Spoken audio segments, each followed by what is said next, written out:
لو عندك شوية كبدة زي اللي قدامي دول كده، شايفين الجمال، شايفين الحلاوة؟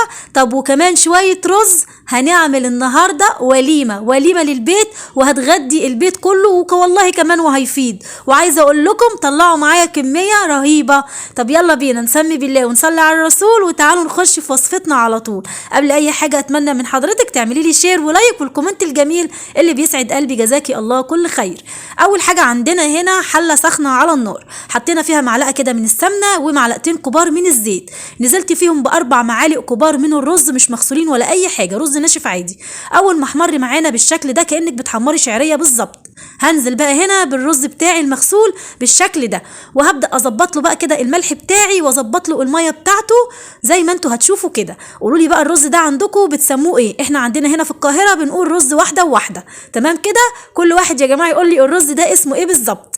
بس كده الرز ده بيبقى له بجد تيست كده وطعم خطير. هنا بعد ما اتشرب خلاص وقلبته، بصوا مفلفل معانا وجميل خالص ازاي كده، خلص معايا الرز. هبدا اطفي عليه، شايفين لونه وشكله بجد خطير. تعالوا بقى نخش في الوصفه الاساسيه بتاعتنا النهارده وهي الكبده. بصوا بقى، اول حاجه عندي هنا نص كيلو من الكبده زي ما انتم شايفين كده متقطعه اللي هو مكعبات صغيره. هبدا اعصر عليها نص عصره ليمونه وكمان معلقه كبيره من الخل، تمام كده؟ الكبده مش مغسوله ولا اي حاجه عشان ما تعملش زفاره معانا. هبدا بقى هنا انزل بمعلقه كبيره من السمنه البلدي عشان تديها كده تست حلو معانا، وكمان معلقتين كبار من الزيت. اول ما يسخنوا كويس قوي في الطاسه بتاعتنا او في اي حاجه انت بتعملي فيها، هندي بقى هنا الكبده بتاعتنا صدمه علشان خاطر تبقى كده مديها تست حلو وما تنزلش السوائل بتاعتها وما تبقاش كده زفره معانا. اول ما خدت بس لون معانا كده بالشكل ده واديناها صدمه، هبدا هنا انزل بقى ببصلايه كده متقطعه مكعبات صغيره قوي في النص كده، يعني مفضيه مكان كده، وبحاول ان انا الاول اشمع كده البصلايه بتاعتي عليها كمان حوالي 4 فصوص من الثوم مفرومين كويس قوي. وابداي كده في الاول قلبي البصله مع الثومه بالشكل ده، تمام كده؟ بس كده بعد كده اول ما يطلع ريحتهم بس كده هتبداي ان انت تحطي بقى ايه كله على بعضه وتقلبي كله في بعضه. وعايزه اقول لكم كانت ريحتها فعلا قلبة الدنيا. بعد ما قلبناها كلها في بعضها كده بالشكل ده، هبدا انزل بالبهارات بتاعتنا، عباره من كل حاجه ربع معلقه من الفلفل الاسود، ربع معلقه من الكمون، ربع معلقه من البابريكا، مكعب كده من المرق وده اختياري ولكن برضو ادى تيست حلو جدا. وهتظبطي بقى الملح بتاعك وقلبي بقى. عايزه اقول لك تحفه بجد.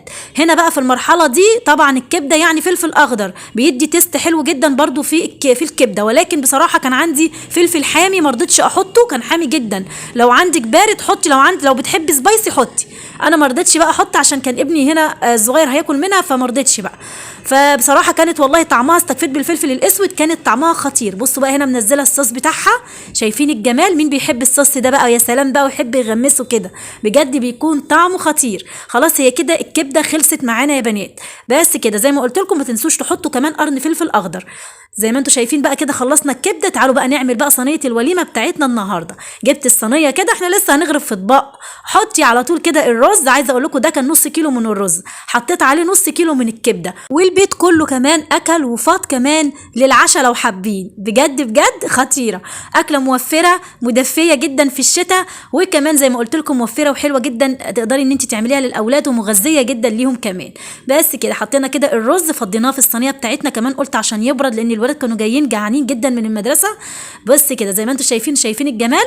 هبدا بقى هنا افرد بقى عليها الكبده بالشكل ده، وهتحطي كمان الصوص اللي نازل بقى من الكبده، ما تسيبيش حاجه، حطي. عايزه اقول لك الصوص ده بيخلي طعم الرز خطير، تحفه بجد.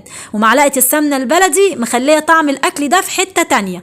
طبعا عايزين برضو كده ندي منظر حلو ونجرنش كده الصينيه بتاعتنا، تجرنشيها بقى بشويه بقدونس، بعودين بصل اخضر زي ما انا عملت كده، تقطعيهم وتحطيهم كمنظر كده، بس برضو العين بتاكل قبل البق.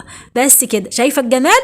نص كيلو كبده مع نص كيلو رز، واعملي وليمه لاولادك، بجد بجد تحفه. كمان عملت جنبها بقى طبق سلطه وشويه مخلل، وتاكلي يا ست الكل واكلي ولادك والف هنا وشفا. بالله عليكي ما تنسيش لو انت اول مره لسه تشوفيني ما تنسيش تشتركي في الصفحه، وكمان تعملي لايك وشير للفيديو. بحبكم في الله، والسلام عليكم ورحمه الله.